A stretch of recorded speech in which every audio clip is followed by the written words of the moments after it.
दुर्गा सप्तशती का दूसरा अध्याय, महिषासुर की सेनाओं के वध। राधे राधे मित्रों, दुर्गा सप्तशती एक हिंदू धार्मिक ग्रंथ है जिसमें राक्षस महिषासुर पर देवी दुर्गा की विजय का वर्णन किया गया है। दुर्गा सप्तशती को देवी महात्म्य चंडी पाठ के नाम से भी जाना जाता है और इसमें 700 श्लोक हैं जिन्हें 13 अध्यायों में व्यवस्थित किया गया है। दुर्गा सप्तशती का दूसरा अध्याय महिषासुर की सेनाओं के वध पर आधारित है। महिषासुर की सेनाओं का वध। महालक्ष्मी का ध्यान। मैं महिषासुर का नाश करने वाली महालक्ष्मी का ध्यान करता हूँ, जो कमल पर विराजमान है, जिनका रंग मूला के समान है और जो अपने 18 हाथों में जपमाला, फरसा, गदा, बाण, वज्र, कमल, धनुष, घड़ा, दंड, शक्ति, तलवार, ढाल, शंख, घंटा, मदिरा का प्याला, त्रिशूल, पाश और सुदर्शन चक्र धारण करती हैं। दुर्गा सप्तशती अध्याय 2। प्राचीन काल में जब महिषासुर असुरों का स्वामी था और इंद्र देवों के स्वामी थे, तब देवताओं और असुरों के बीच पूरे 100 वर्ष तक युद्ध चला था। इसमें देवताओं की सेना वीर असुरों द्वारा पराजित हुई थी। सभी देवताओं पर विजय प्राप्त करने के बाद महिषासुर स्वर्ग का स्वामी बन गया। तब ब्रह्मा जी के नेतृत्व में पराजित देवता उस स्थान पर गए जहां शिव और विष्णु थे। देवताओं ने उन्हें विस्तार से बताया कि महिषासुर ने उन्हें कैसे पराजित किया था। महिषासुर ने स्वयं सूर्य, इंद्र, अग्नि, वायु, चंद्र, यम, वरुण तथा अन्य देवताओं के अधिकार क्षेत्र पर अधिकार कर लिया है। उस दुष्ट स्वभाव वाले महिषासुर द्वारा स्वर्ग से निकाल दिए जाने के कारण देवताओं की सेनाएं नश्वर की तरह पृथ्वी पर भटक रही थी। देवताओं के शत्रु ने जो कुछ किया है वह सब तुम दोनों से संबंधित है और हम तुम दोनों की शरण में आए हैं। तुम दोनों उसके विनाश का उपाय सोचने की कृपा करो। देवताओं की यह बात सुनकर भगवान विष्णु और शिव जी क्रोधित हो गए और उनके चेहरे भयंकर हो गए। क्रोध से भरे हुए भगवान विष्णु के मुख से, ब्रह्मा और शिव के मुख से भी एक महान तेज निकला। इंद्र और अन्य देवताओं के शरीर से भी एक महान तेज निकला और यह सारा तेज एक साथ मिल गया। देवताओं ने वहां एक पर्वत के समान प्रज्वलित प्रकाश का एक समूह देखा जो अपनी ज्वाला से संपूर्ण दिशाओं में व्याप्त हो रहा था। तब वह अद्वितीय प्रकाश जो समस्त देवों के शरीर से उत्पन्न हुआ था, तीनों लोकों में अपनी चमक से व्याप्त हो गया। एक में मिलकर एक स्त्री रूप बन गया। शिव के तेज से उसका मुख, यम के तेज से उसके केश, विष्णु के तेज से उसकी भुजाएं, चंद्रमा के तेज से उसके दोनों वक्ष, इंद्र के तेज से उसकी कमर, वरुण के तेज से उसकी पिंडलियां और जांघें तथा पृथ्वी के तेज से उसके कूल्हे बने। ब्रह्मा के तेज से उसके पैर बने, सूर्य के तेज से उसके पैर की अंगुलियां, वसुओं के तेज से उसकी अंगुलियां, कुबेर के तेज से उसकी नासिका, प्रजापति के तेज से उसके दांत बने और इसी प्रकार अग्नि के तेज से उसके 3 नेत्र बने। दोनों संध्याओं के तेज से उसकी भौहें बनी, वायु के तेज से उसके कान बने। अन्य देवों के तेज से प्रकट होकर भी शुभ देवी की उत्पत्ति हुई। तब समस्त देवताओं की एकत्रित ज्योतियों से उत्पन्न हुई उस देवी को देखकर महिषासुर द्वारा सताए हुए अमर देवताओं को आनंद हुआ। पिनाक के धारक शिव ने अपनी त्रिशूल निकालकर उसे प्रदान किया तथा विष्णु ने अपने चक्र से एक चक्र निकालकर उसे दिया। वरुण ने उसे एक शंख, अग्नि ने एक भाला तथा मरुता ने एक धनुष तथा बाण से भरे 2 तरकस दिए। देवराज इंद्र ने अपने वज्र से एक वज्र तथा अपने हाथी ऐरावत के वज्र से एक घंटा निकालकर उसे दिया। यमराज ने अपने मृत्यु दंड से एक दंड तथा जल के स्वामी वरुण ने एक पास दिया तथा प्राणियों के स्वामी ब्रह्मा ने एक मनका तथा एक जलपात्र दिया।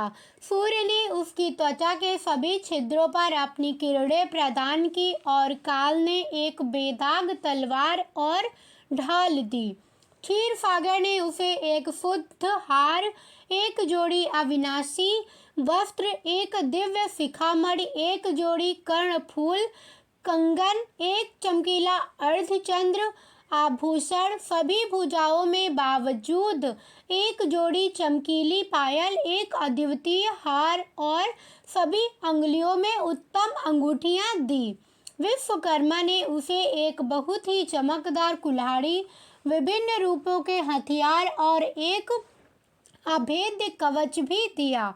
समुद्र ने उसके सिर के लिए एक आमिट कमल की माला और उसके वक्ष के लिए एक और माला दी। इसके अलावा उसके हाथ में एक बहुत ही सुंदर कमल दिया।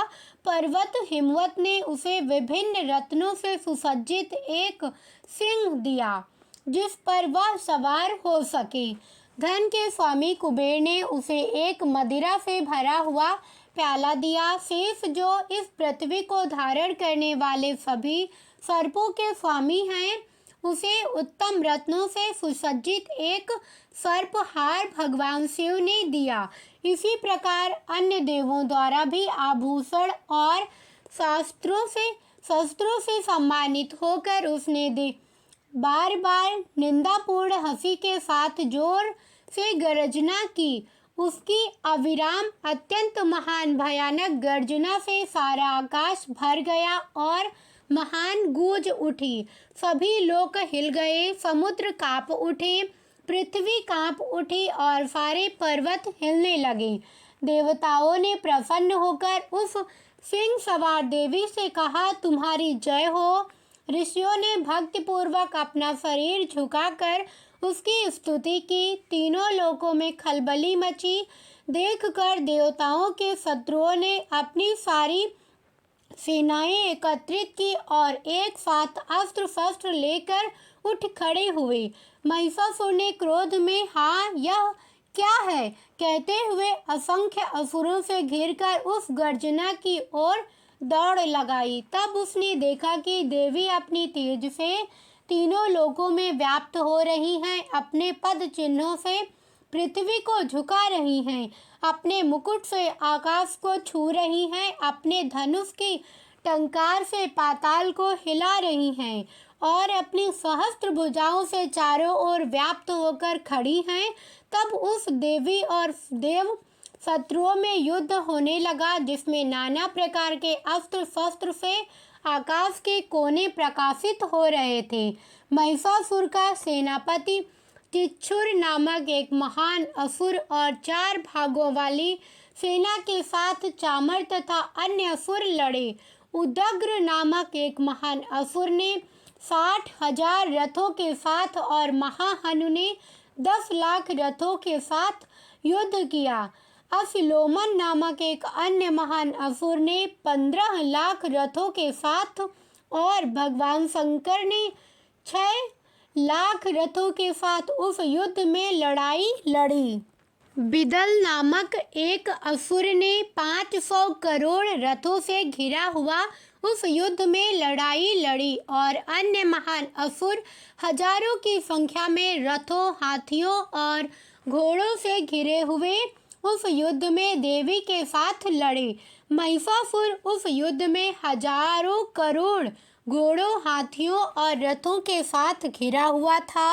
अन्य असुर लोहे की गदाओं और बर्छियों, भालों और गदाओं, तलवारों, कुल्हाड़ियों और फर्फों से देवी के विरुद्ध युद्ध कर रहे थे। कुछ ने भाले फेंके और अन्य ने पास फेंके।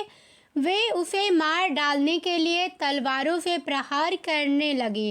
उस देवी चंडिका ने अपने अस्त्र शस्त्रों की वर्षा करके बड़ी सहजता से उन सब अस्त्र शस्त्रों को टुकड़े टुकड़े कर दिया। अपने मुख पर किसी प्रकार का तनाव न लाते हुए, देवताओं और ऋषियों के जयकारे लगाते हुए, ईश्वरी ने अपने अस्त्र शस्त्र असुरों के शरीर पर फेंके और देवी को ले जाने वाला सिंह भी क्रोध में अपनी अयाल हिलाता हुआ वनों में आग की तरह असुरों की सेना के बीच में घुस गया। युद्ध में लगी हुई अंबिका ने जो आहें भरी, वे तुरंत ही उसकी सैकड़ों हजारों टुकड़ियों में बदल गई।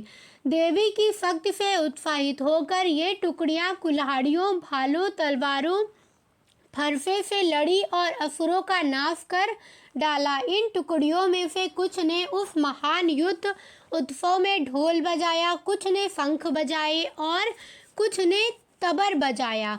तब देवी ने अपने त्रिशूल, गदा, भालों, तलवारों और आदि से सैकड़ों असुरों को मार डाला तथा अपने घंटे की ध्वनि से स्तब्ध हुए अन्य असुरों को नीचे गिरा दिया तथा अन्य को अपने पास में बांधकर भूमि पर घसीटा। उनकी तलवार की तीखे प्रहारों से कुछ असुर दो टुकड़ों में बट गए तथा अन्य गदा के प्रहार से घायल होकर भूमि पर गिर पड़े तथा कुछ असुरों ने गदा से बुरी तरह घायल होकर रक्त उगल दिया। उसके त्रिशूल से वक्ष स्थल छिद जाने से कुछ लोग भूमि पर गिर पड़े। उसके बाणों से जब सब ओर छिदे जाने से तथा शाही के समान हो जाने से कुछ देव शत्रु युद्ध स्थल में प्राण त्यागने लगे। कुछ की भुजाएं कट गई, कुछ की गर्दन टूट गई, कुछ के सिर नीचे लुढ़क गए, कुछ के धड़ बीच से फट गए तथा कुछ महान असुर पैर कटकर भूमि पर गिर पड़े। कुछ एक भुजा वाले, एक आँख वाले, एक पैर वाले हो गए थे, जिन्हें देवी ने पुनः दो भागों में विभाजित कर दिया और अन्य सिर विहीन हो जाने पर भी गिरकर पुनः उठ खड़े हुए। सिर विहीन धड़ों ने अपने हाथों में श्रेष्ठतम शस्त्र लेकर देवी के साथ युद्ध किया। उनमें से कुछ सिर विहीन धड़ युद्ध में वाद्यों की ताल पर नृत्य भी कर रहे थे। अन्य महान असुरों के धड़ उनके हाथ में तलवारें, भाले और बर्छे अभी भी थे, अपने कटे हुए सिरों से देवी को पुकार रहे थे। रुको रुको, पृथ्वी का वह भाग जहाँ युद्ध लड़ा गया था गिरे हुए असुरों, हाथियों, घोड़ों और रथों के कारण अगम्य हो गया था।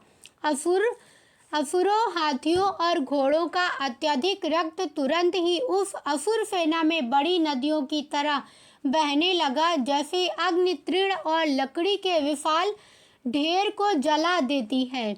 उसी प्रकार अंबिका ने असुरों की उस विशाल सेना को क्षण भर में ही नष्ट कर दिया और उसका वाहक सिंह कांपते हुए अयाल के साथ जोर से गरजता हुआ युद्ध भूमि में घूमता हुआ ऐसा प्रतीत होता था कि वह देवताओं के शत्रुओं के शरीर से प्राणों की खोज कर रहा है। उस युद्ध भूमि में देवी की टुकड़ियां असुरों से इस प्रकार युद्ध कर रही थी कि स्वर्ग में देवता पुष्प वर्षा करके उनका गुणगान कर रहे थे।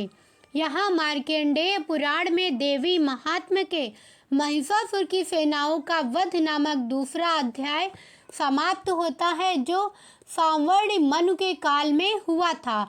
यह थी संपूर्ण महिषासुर की सेनाओं के वध दुर्गा सप्तशती का दूसरा अध्याय। इसके आगे का अध्याय कल सुनेंगे। कैसी लगी वीडियो कमेंट करके बताना। साथ ही वीडियो को लाइक, चैनल को सब्सक्राइब करके कमेंट में जय माँ दुर्गा लिखना और अपने मित्रों संबंधियों के साथ शेयर करना। धन्यवाद।